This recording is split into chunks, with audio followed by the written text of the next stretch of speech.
प्रथम तो आपण समस्त को जय जगन्नाथ मो तरफ आपण प्रति ढेर सारा भल पाइबा गोटे नुआ मॉर्निंग डे नुआ ब्लॉग नहीं कि आसिले आई होप कि ये ब्लॉग आपण मानक निश्चित भाव भल लगे ताले आसतु डेरी न करिकी ब्लॉग टी एंजॉय करंतु ब्लॉग टी देखा पूर्व आपण मानक कहबी कि जदि आपण मानक मो ब्लॉग भल लगुच निश्चित भाव में मत सपोर्ट करूँ लाइक शेयर कमेंट करने तो बिल्कुल भूलुनि खाली तो लाइक शेयर कमेंट कले हेनी और वीडियो को लास्ट पर्यंत देखूँ आ वीडियो को आपड़ी लास्ट पर्यंत न देखिए जानीपारे कि भल कि खराब वीडियोटी तो से कहबी कि वीडियो को लास्ट पर्यंत देखूँ माँ उठिकी सकाळु पूरा बडी भोर उठिकी काम सारिकी ये से सकाळु जो नड़िया बाड़िया हुए तो ये नड़िया बाड़ौले मो सकाळु उठिकी माने कहार को कथा मु केमती माँ नड़िया बाड़ौं ना मु केमती तार वीडियो करी माने मु से पूरा एक्टिव मुह धुआ हो न हो कि फोन टा आग अंधार आग खोजिकी आनिकी वीडियो करके आपण सहित शेयर करिवार अछि। शाबाश पक्का दोगला है।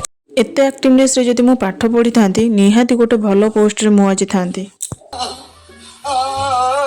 तो सेतिपई एइठी गोटे कथा कहबे चाहिए जो मैंने यंग अच्छा मो वीडियो को देखुं मु वीडियो माध्यम आपको कहबी कि जो समयटा माने आपन पाखे अच्छी सेटा निहाती माने जो कम लगे कथा लगातु आउ थे बीतीगले ना आउ फेरबनी से समय जोटा कि मु भाविले भी मो पाखे आउ किछि नाही और छाड़ନ୍ତୁ एबे खाली पश्चाताप छाड़ा किछि भी नाही तो आपण माने तो देखुथिले केते अंधारु हमर पूजा होउतला नडिया भंगा होउतला तो एबे सखाळु सखाळु मोर एठी डालमा बसिगलाणी एते शीघ्र रोषेई करिवार कारण भी अच्छी जोटा कि होला पति परमेश्वर घरे अच्छा तो से ऑफिस जीवे तो से शीघ्र शीघ्र टी रोषेई सरी गले आउ बढ़ा हो गले से केमती खाई जीवे से मुझे डालमाटा बसई देती एपटे इंडक्शन रे खीरीटा बसई देती मो भाया पिला कि चतुर पिला अच्छा ना शाम्ब दशमी तो विभिन्न जगह विभिन्न भली पूजा करा जाए विभिन्न मो कहवा कथा विभिन्न प्रकार पूजा करा जाए तो आम घरे जो पूजा हुए माने बाप घर कथा कहूँ सेठी किंतु सकाळु नड़िया भंगा हुएनी केवल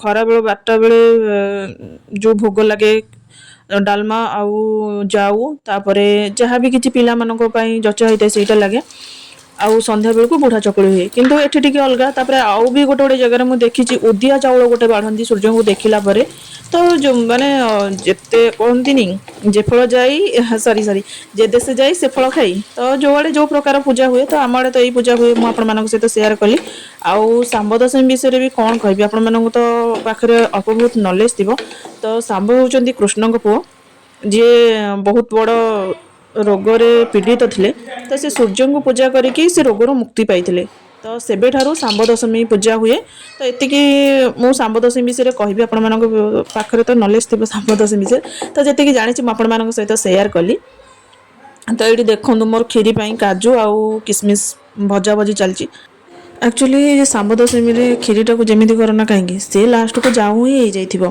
माने खीरी रे रही नथिबो कारण नुआ चाउल हुए सेटा तो से जाऊ हो जाए जाऊ माने काठुआ काठुआ भाया जाए खीरी टी पाणिया पाणिया किंतु जाऊ टी काठुआ काठुआ हो जाए रोषेई करने सहित जहाँ भी किसी रोषेई घर सब असजड़ा होकर रही तो भी सीटू मन टे सजड़ा सजड़ी चलता कारण रोषेई घर आउ दीटा जगह जोटा कि माने असना उसना होकर रही मत मैंने जमी पागल भाया लगे मैंने अलग टाइप लगे मैंने बहुत माने अशांति अशांति टाइप लगे तो से मु आग टे भल से सजड़ा सजड़ी कर दी तापर जाकि जहाँ करे तो आप मैंने देखी पारे कि बहुत असजड़ा होता तो मुझे रोषेई करने सहित मोर सजड़ा सजड़ी भी चलती तापर छोट पिला जो घरे थे जिते सजाड़ी रखना कहीं जहाँ भी हेले से घर असजड़ा हबार कथा हम तो कथबार्ता हवा भितर मोर सेपटे खीरी भी हो गलानी तो ये मुझे कौन करुँना जो खीरी रे कलर देवाई ये को कौन कहती तो मुझे कहीपर जब आप जानी माने खीरीटा जमी brown colour type brown colour आसवाई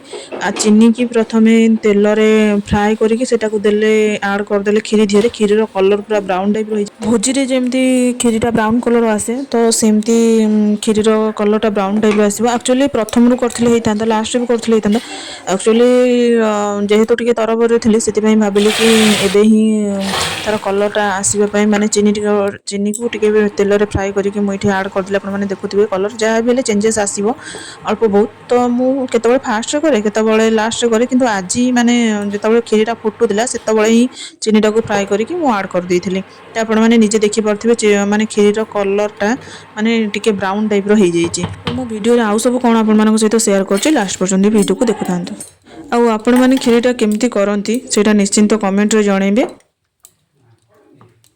ଯେହେତୁ ଆଜି ସୁଦଶା ବ୍ରତ ଥିଲା ତ ମା ଆଜି ଯାଇଥିଲେ ବ୍ରତ ପୂଜା କରିକି ଆଣିଥିଲେ। ତ ମୁଁ ଇଆଡ଼େ କାମରେ ବ୍ୟସ୍ତ ଥିଲି ତ ସେଥିପାଇଁ ସେ ଆଜି ପାଣି ଛଡ଼େଇଛନ୍ତି। ପ୍ରାୟତଃ ମୁଁ ହିଁ ଛଡ଼ାଏ ପାଣି, କିନ୍ତୁ ସେ ଆଜି ବ୍ରତକୁ ପାଣି ଛଡ଼େଇଛନ୍ତି। ଆଉ କାହା କାହା ଘରେ ମାନେ ଏମିତି ଡାଇରେକ୍ଟ କଳସ ଉପରେ ଗୁଆ ନଡ଼ିଆ ଥୋଇକି ପୂଜା କରନ୍ତି, କିନ୍ତୁ ଆମର ମନ୍ଦିରରେ ପୂଜା ହେଇକି ଆସେ। ଯୁଆଡ଼େ ଯାହା ପୂଜା ବିଧି ଅଛି। ତ ମା ନିଜେ ଆଜି ଯାଇଥିଲେ ମନ୍ଦିର ଯାଇଥିଲେ, ମନ୍ଦିର ପୂଜା କରିକି ଆଣିକି ସେ ନିଜେ ବ୍ରତ ବାନ୍ଧିଲେ ଆଉ ମୋତେ ବି ବ୍ରତ ଦେଇଥିଲେ ବାନ୍ଧିବା ପାଇଁ। ତ ଆମେ ବାନ୍ଧିଲା ବେଳେ ଗୁନୁ ଜିଦି କରୁଥିଲା ଆଉ ମୋତେ ବି ଗୋଟେ ଦିଅ। ସେ ଛୋଟ ପିଲାଟା ଜାଣିପାରୁନି, ମୋତେ ବି ଗୋଟେ ବ୍ରତ ଦିଅ ମୁଁ ବାନ୍ଧିବି।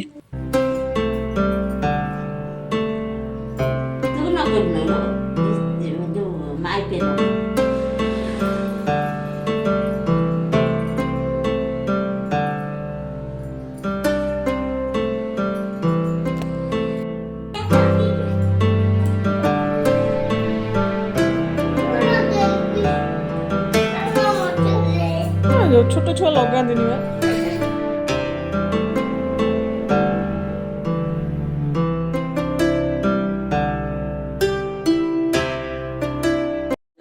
এইটা ମୋର ଥିଲା ସୁଦଶା ବ୍ରତର ଚିତା। ତ ଯାହା ବି ହେଲେ ସୁଦଶା ବ୍ରତରେ ମୁଁ ଟିକେ ଚିତା ପକାଏ। ତ ବହୁତ କିଛି ପକେଇନି, ଆପଣମାନେ ଦେଖିପାରୁଥିବେ ଏମିତି ଗୋଟେ ଗୋଟିକିଆ ଫୁଲ ପକେଇଛି।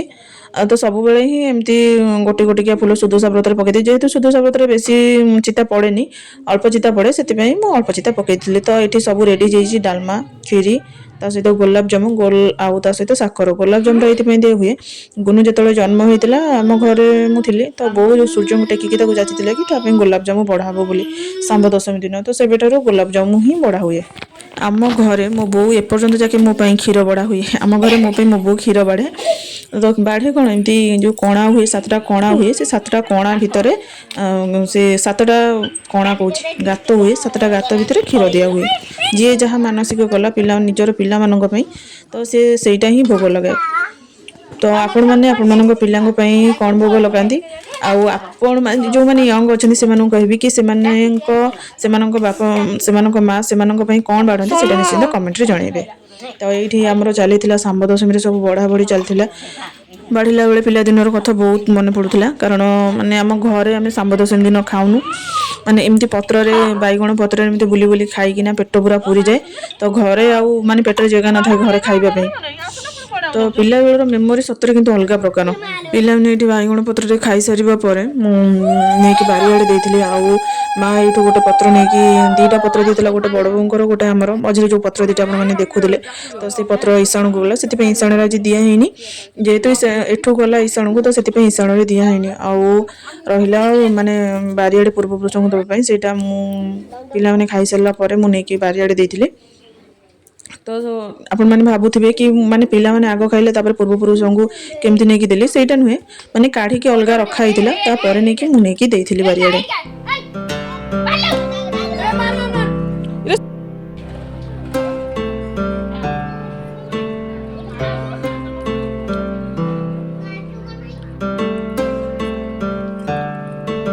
ସତରେ ପିଲାବେଳ ଆଉ ମାନେ ଏବେକାର ଯେଉଁ ସମୟଟା ଭିତରେ ବହୁତ ଫରକ।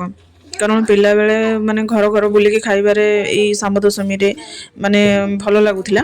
କିନ୍ତୁ ଏବେ ଯେଉଁ ସମୟ ଚାଲିଛି, ଆମ ଘରେ ଆମ ଦୁଆରେ ଯେଉଁ ଖାଇଲେ ବାଇଗଣ ପତ୍ରରେ, ସେଠି ଠିଆ ହେଇକି ଭିଡ଼ିଓ କରିକି ଆପଣମାନଙ୍କ ସହିତ ସେୟାର କରିବା। ଆଉ ଆପଣଙ୍କ ଘରେ ପିଲାମାନେ ଯେଉଁ ଖାଉଥିଲେ ତାକୁ ଭିଡ଼ିଓ ସୁଟ୍ କରିକି ଆପଣମାନଙ୍କ ସହିତ ସେୟାର କରିବା। ତ ଏମିତି ଚାଲିଛି ଆଉ। ସିଏ ଯାହା ବି ହଉନା କାହିଁକି, ପିଲାଦିନର କଥା କିନ୍ତୁ ବହୁତ ଅଲଗା ପ୍ରକାର, ବହୁତ ମଜା।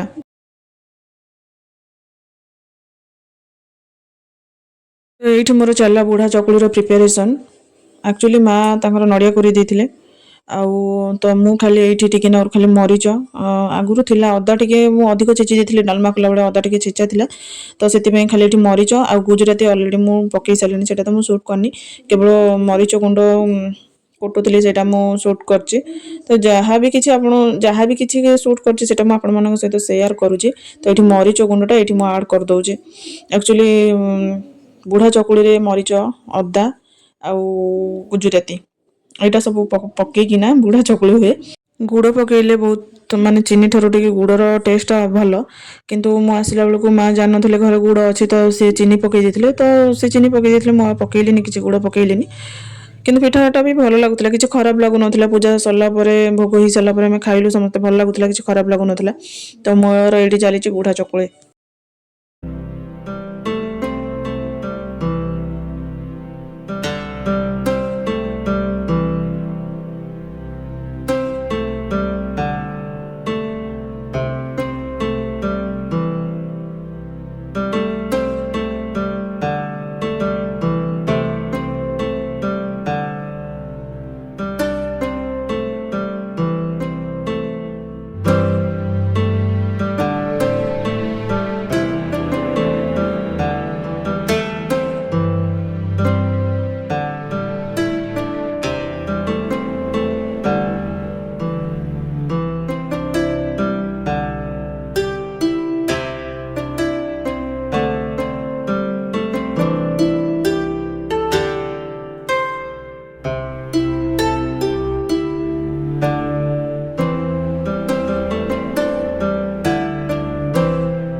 ଏଇଠି ଆମର ସନ୍ଧ୍ୟାବେଳର ପୂଜା ଚାଲିଛି, ଯେଉଁଥିରେ ବୁଢ଼ା ଚକୁଳି ଭୋଗ ଲଗା ହେଉଛି, ଯାହାକୁ ଅପା ଜଣେ ପୂଜା କରୁଛନ୍ତି।